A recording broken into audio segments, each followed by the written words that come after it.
You found the Live Local Marketing Podcast, where business owners share their knowledge about what's working in the market today. No fluff, just their experiences and stories from people who are making it happen. And if authentic, practical marketing resonates with you, be sure to visit livelocalwarmmarketing.com and learn to grow your business on warm marketing referrals. Now, on to the show. Welcome. Thanks for joining us. Live Local Marketing Podcast. Today, we're with Mark. Sir, how are we feeling? Excellent. So great to be here, my friend. Thank you so much for inviting me. This is an honor and pleasure.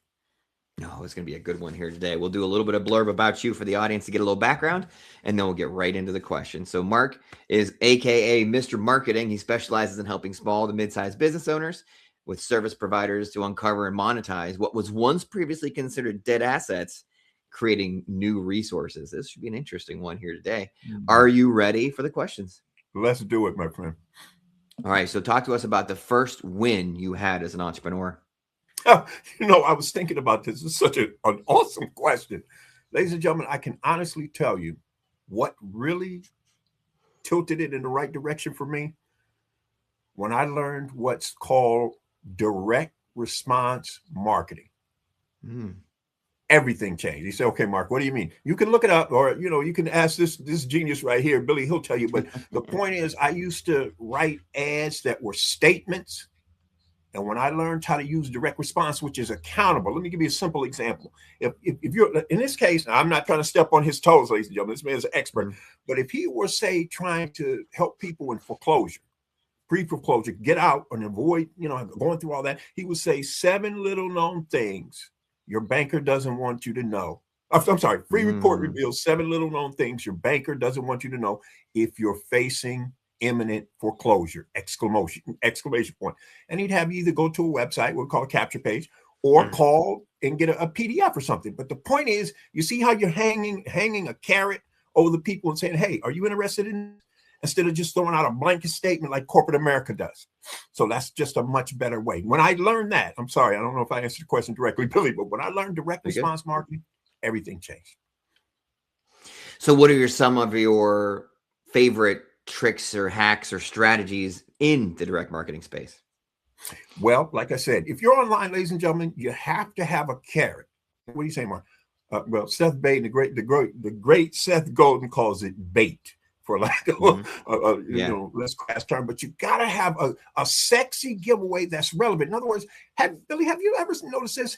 Companies give a giveaway that has nothing to do with what they're offering. They say get a free tablet, and they're talking about some other subject. It's not relevant.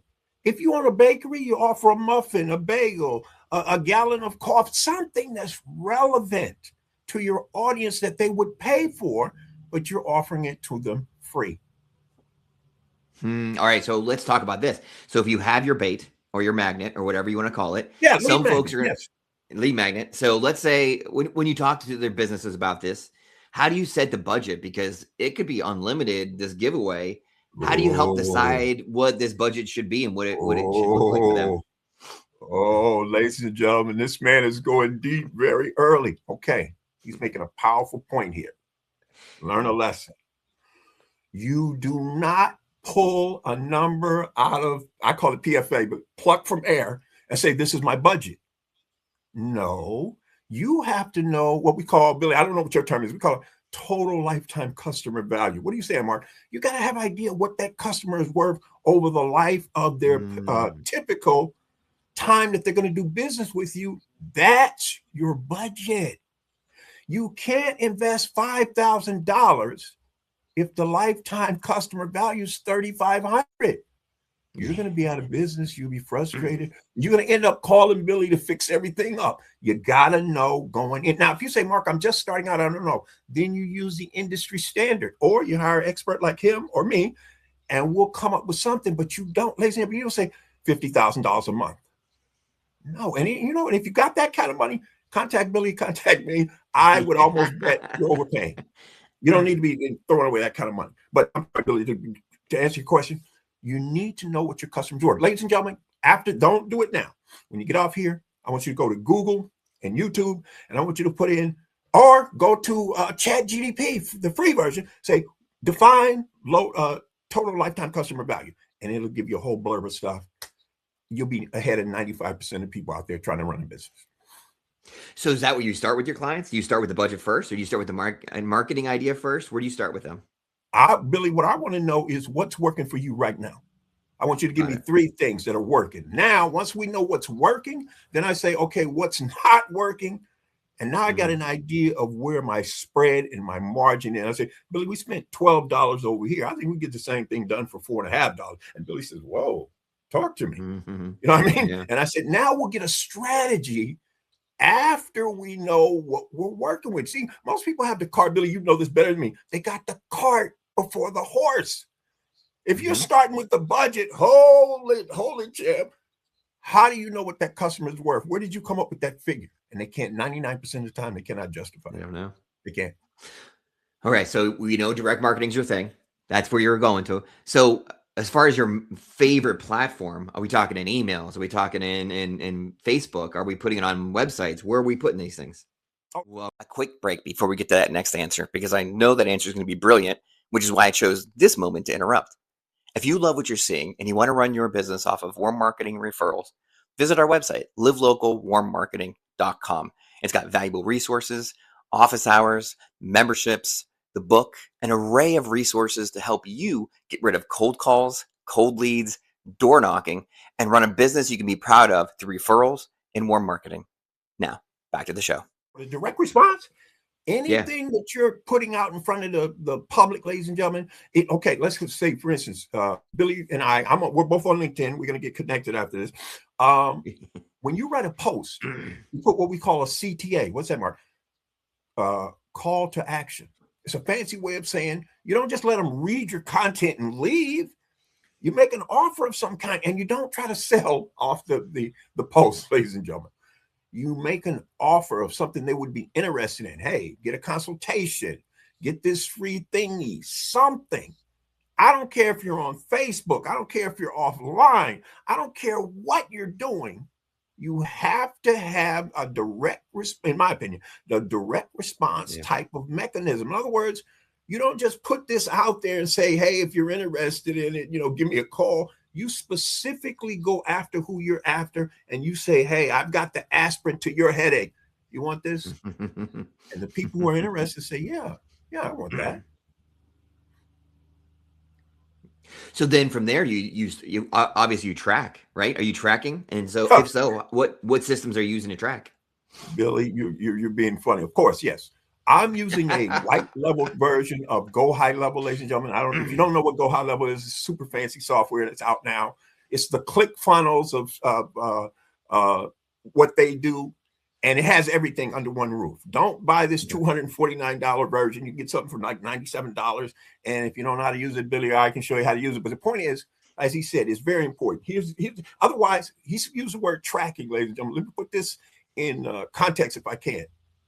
If you're trying to lower your heating bill, you turn up the heat, but you leave the window open. You see what's going on here? So what he's saying, you have to make sure when you put a dollar out or a strategy, you track, because your audience, not his, not mine, they're going to tell you what works and what doesn't. And boy, Billy, I don't know about you, ladies and gentlemen, I'm going to raise my hand and admit to this, being a super egomaniac. You do not try to tell your audience what they want and like. You let them tell you. That's a lot of tracking, lots of data. All right, so let's shift gears one more time. Let's talk about a cold marketing strategy that's working for you right now, and give us an example. My friend, I try to avoid cold marketing. I noticed that question. Yeah, I yeah. prefer warm marketing. But let's say this, since he Let's put do me it. on the spot, I'm supposed to be this marketing guy.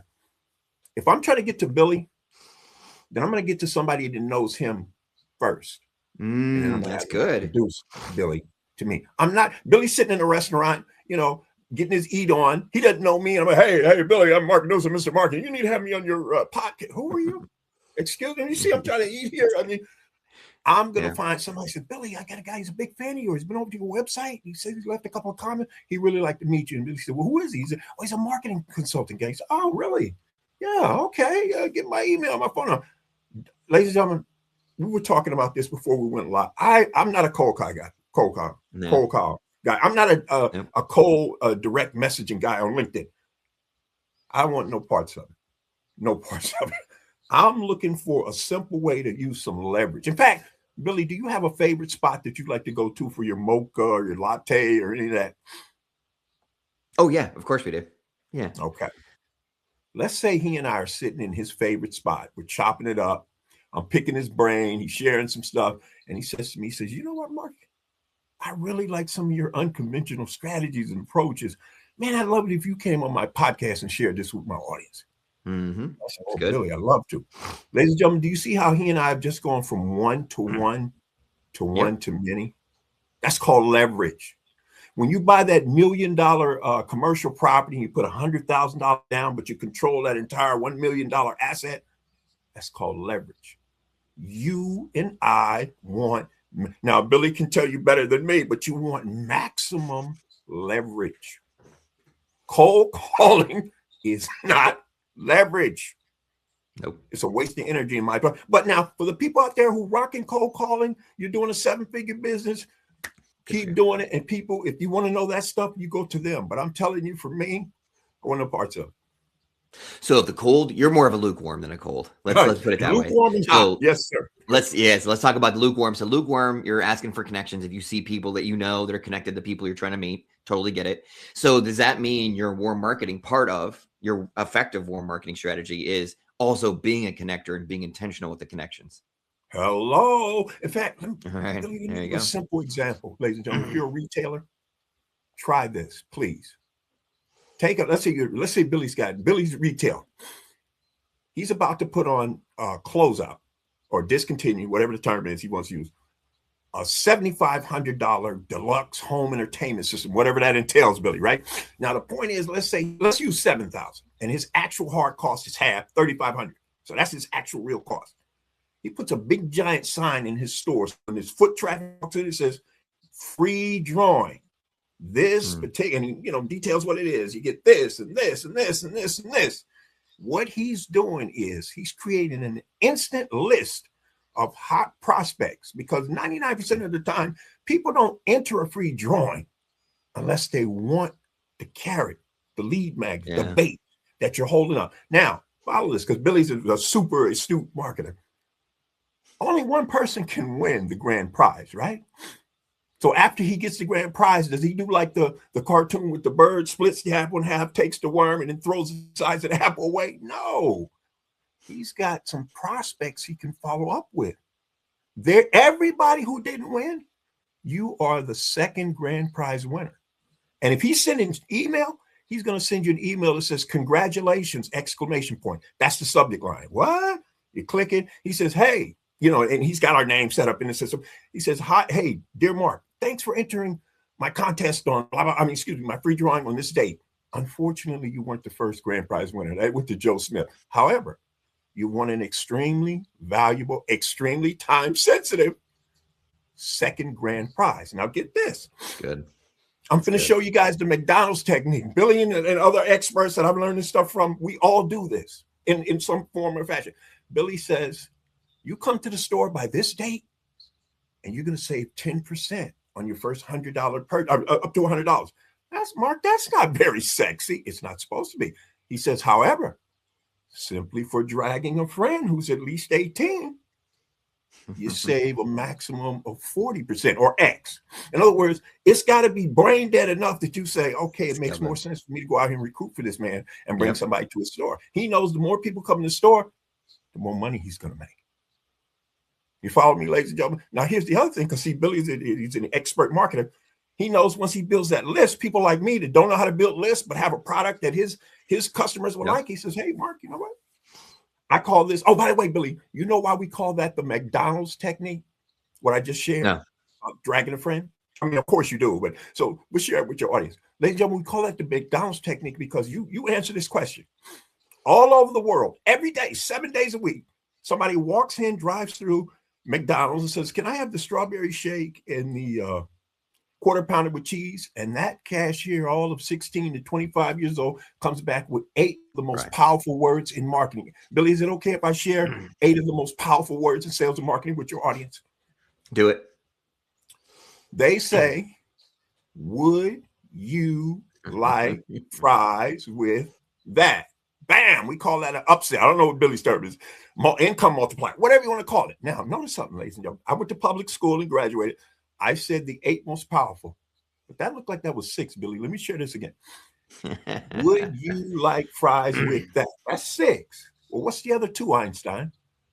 They figured out, ladies and gentlemen, they got to have it, educated marketers all over the world. So how can we upsell our upsell? They came back with 2 simple words, because 10 to 40% of this worldwide audience every day says yes to that. They come back with 2 more simple words. Supersize you. Boom. They sold you 2 products. You had not come into the store anticipating buying. They didn't have to go back on outrageously expensive primetime local radio, local TV, no billboards, no radio ads, which would suck up most of the profit anyway, Billy, right? Instead, they condensed it down, and they are now, ladies and gentlemen, do us a favor, please. Don't insult Billy and I by saying, but I don't sell hamburgers. Oh boy. Upsells. Oh, I'll tell you who's classic at upsell that you could appreciate. Go buy something from Amazon, and before you get off that webpage, what are they going to do? They're going to put another product in front of you and say, hey, since you bought that, you might like this. That's an upsell. Now, notice something. Let's say I'm doing the upsell thing. I want to do it. Billy comes to me and he says, hey, Mark, I've got the perfect product that your audience would probably like after you've sold them your thing. I'm like, really? What is it? He says, let me offer this to your audience. We'll pay for cost first, and then everything after cost, I'll split with you 50-50. And the moment you hit a certain volume, it'll go 80-20, meaning you get 80% mark of above cost, and I'll take 20. Now, why is Billy willing to do that?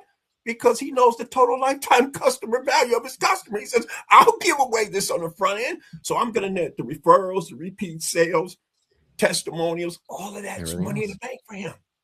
This is how you market strategically, ladies and gentlemen.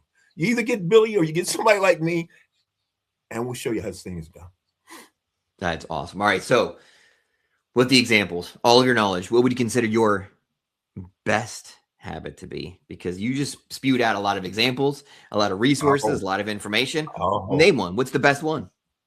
Well, depending on what the other question may be, I'm going to say this, ladies and gentlemen. I love to read and study experts ahead of me like this gentleman, because you can always learn something. And if you're not, Billy, remember the famous quote by the late, great Ray Kroc? He said, you're either growing or you're rotting. You don't get to a plateau, ladies and gentlemen, you stay there. No. If you're an entrepreneur, like I know most of you are aspiring, you got to keep growing. And the way you keep growing is you keep feeding your computer with people who know things you and I don't know. You can't learn it all. Nobody knows it all. What you do is you specialize. Like, for instance, I'm going to go over to Billy's website after this now, start hanging out on his website. But the point is, there's always an angle, a twist. In fact, I like to say it like this, Billy. Ladies and gentlemen, all you've heard from he and I today is 8 plus 2. You got 7 plus 3, 6 plus 4, 5 plus 5, 9 plus 1. And that's just addition. What is 10, 20 minus 10? That's 10 mathematically. That's the different ways you can market and promote that you and I don't see, because we kind of got this tunnel vision thing going. Don't be that way. So I don't know, Billy, I don't know if I answered your question, but read. Your best habit is gathering information. Is that it? Like you gather, you assess, you track, you know the knowledge. Specialized knowledge. Yes. Is it mostly books, YouTube videos? It doesn't matter. All of the above. Everything. Any and every way. I get LinkedIn, whatever. Webinars.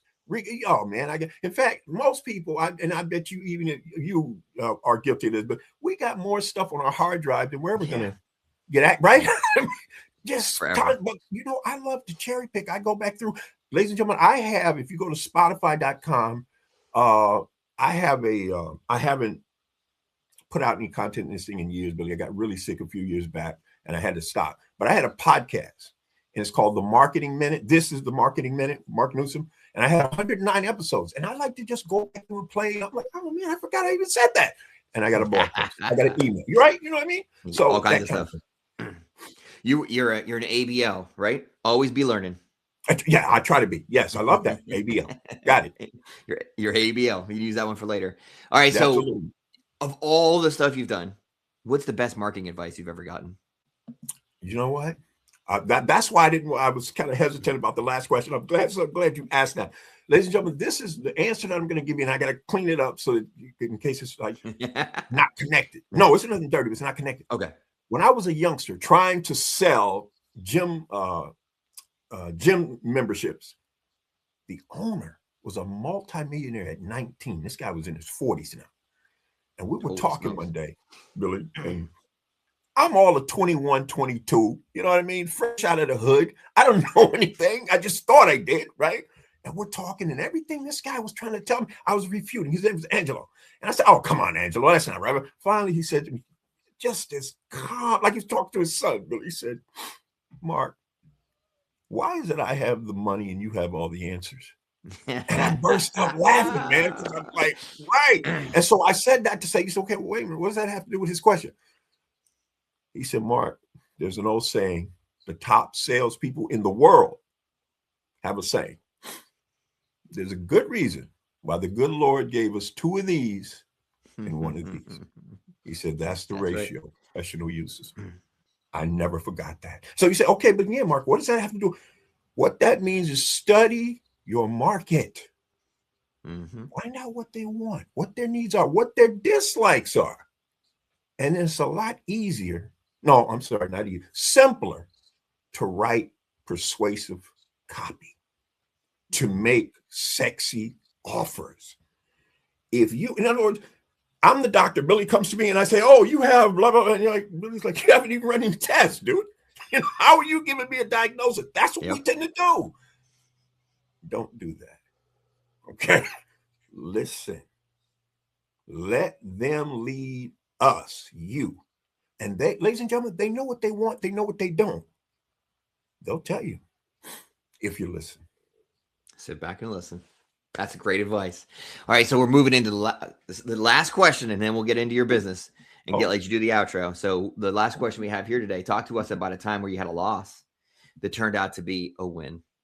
Well, that's an excellent question. That was another one I had to laugh at because there's so much. But ladies and gentlemen, like I said, when I learned direct response marketing, I went from the thing he and I were talking about off there. But you know how when somebody sells a house, commercial, residential, and they take back part of the financing and become the bank in essence? I was trying to do that business with the old Fred Flintstone marketing, promoting stuff they were telling us to do, and it just wasn't working. So I started looking outside the industry, and that's when I came across legendary late copywriter Gary Halbert, Dan Kennedy, direct response marketing expert Jay Abraham, and all Brad Nalanti, and all some of these people you know I know, Jeff Slusky. A whole world opened up to me like, my God, they don't teach any of this.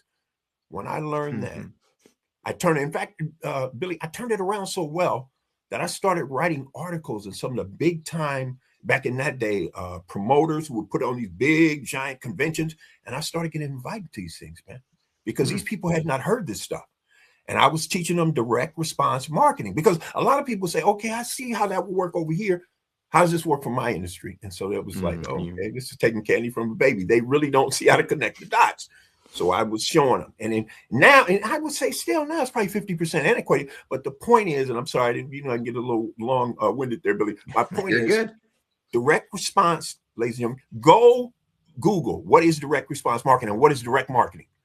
And you'll see a big difference, a huge contrast, night and day.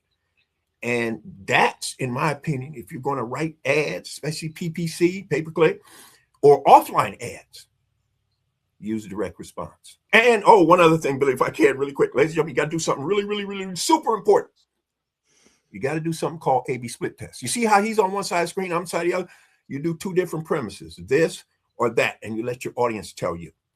A/B split testing, very powerful. And you can test almost everything, but only test one variable at a time. You don't test 5 things and then wonder, hey, well, how did we get here? One variable at a time. And if you need, he's available, and so am I.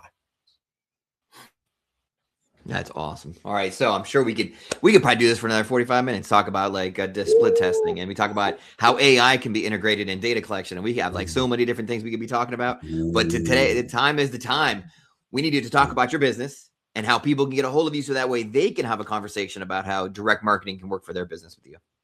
Ladies and gentlemen, I'd love for you to drop by my cyber home. It's UYOU canmarketonlinenow.com. Don't skip any spaces, no hyphens. My late brother used to always say, you can market online. You forget the now. And you say something on your website. Like, dude, you forgot the now. So it's youcanmarketonlinenow.com. And Billy, are you going to have it in the show notes? Yeah, we'll toss in the show notes. Okay, I mean, that way they can see it. And ladies and gentlemen, I'm on LinkedIn, www.linkedin.com/IN/Mark. Ask Mark Newsome. That'll be in the show notes too. That way they can click up and they can see how your content. I'll send that to you because you know what? I just said that and I'm like, do I have ask in there or not? I'll send it to you so you'll know. It's all right. We got that. You may go to the wrong Mark Newsome. No, we'll put you in the notes. No problem at all. No problem at all. All right, sir. We appreciate your time and your effort and your energy and all of your knowledge. And I'm going to have to look back through my copyright and my ads now to see if I'm doing direct marketing because I know it's right, but sometimes I forget. I need reminders too.